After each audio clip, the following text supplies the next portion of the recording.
राहुल गांधी जी के जाति कार्ड के ऊपर भारतीय जनता पार्टी ने एक बड़ा दांव खेला है। दरअसल राहुल गांधी जो भारतीय राष्ट्रीय कांग्रेस के अध्यक्ष हैं, उन्होंने मिस इंडिया कॉन्टेस्ट के अंदर महिलाओं की भागीदारी के ऊपर सवाल उठाया था और महिलाओं को रिप्रेजेंटेशन देने की उन्होंने बात करी थी। इसमें उन्होंने ये कहा था कि जो भारत के अंदर मिस इंडिया कॉन्टेस्ट हर साल होता है, उसके अंदर लड़कियों की जो रिप्रेजेंटेशन है वो काफ़ी कम है और इसको मद्देनजर रखते हुए फोकस होना चाहिए हर वर्ग से आने वाली लड़कियों पे, चाहे वो बैकवर्ड क्लास से आने वाली हो, चाहे वो दलित समाज से आने वाली हो।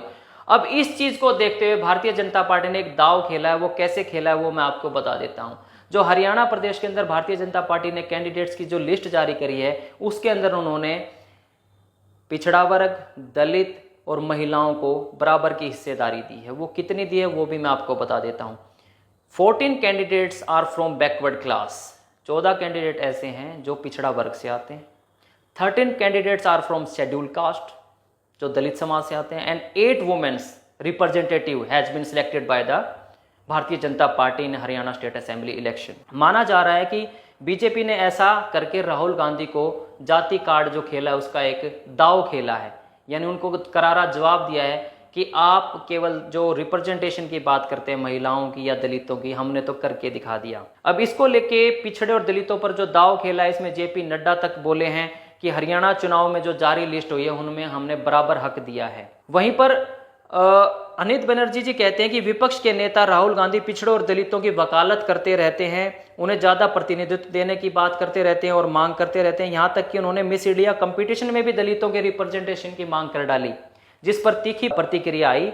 जाति जनगणना की मांग उनके लगभग हर बयान में शामिल होती है, लेकिन हरियाणा चुनाव में बीजेपी ने उनके इस जाति कार्ड पर बड़ा दांव चला है। बीजेपी ने हरियाणा चुनाव में जारी अपनी पहली सूची में 67 कैंडिडेट अनाउंस किए। 14 are from BC, 13 are from SC and 8 are womens. BJP के इस रुख को राहुल गांधी और कांग्रेस के लिए चैलेंज के तौर पर माना जा रहा है, क्योंकि अभी कांग्रेस की लिस्ट आनी बाकी है और कांग्रेस की लिस्ट जैसे ही आएगी तो भारतीय जनता पार्टी को फिर से मिल जाएगा एक सवाल कि आपने कितने SC, BC और महिलाओं को टिकट दी है। और अपने 9 विधायकों का बीजेपी ने जो है टिकट काट दिया था और जेजेपी से आए 3 MLA को टिकट दे दी थी। ये भी कहीं ना कहीं ये चीज दिखाता है कि आने वालों का भी पूरा मान सम्मान कर रही है भारतीय जनता पार्टी।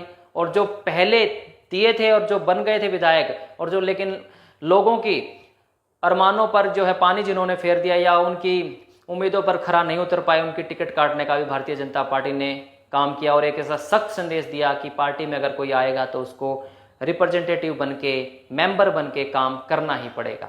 तो ये बड़ी चुनौती है कांग्रेस पार्टी के लिए। वेट करते हैं उनकी टिकट आने की, यानी 90 हलकों पर। उसके बाद फिर आपको बताएंगे क्या सीन रहने वाला है हरियाणा प्रदेश का। वीडियो अच्छी लगी हो तो शेयर कर देना।